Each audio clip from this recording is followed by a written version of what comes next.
15 વર્ષથી પાલેજમાં જૂના અને જાણીતા computer, laptop, CCTV camera service, printer repairing તેમજ નવા અને જૂના કોમ્પ્યુટર લે-વેચ કરનાર. એડમિશન ફોર્મ તેમજ તમામ સરકારી ફોર્મ ઓનલાઈન ભરી આપવામાં આવશે.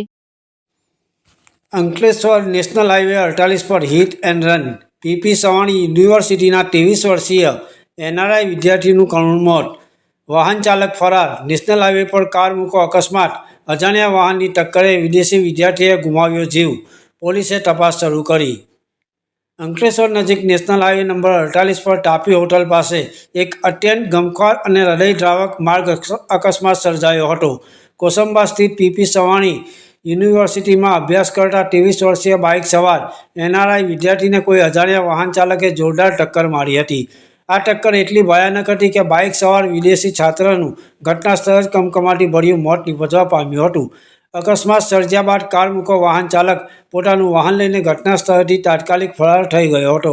અકસ્માતને પગલે હાઈવે પરથી પસાર થતા અન્ય વાહન ચાલકો અને સ્થાનિક લોકો મોટી સંખ્યામાં બચાવ કામગીરી માટે એકઠા થઈ ગયા હતા.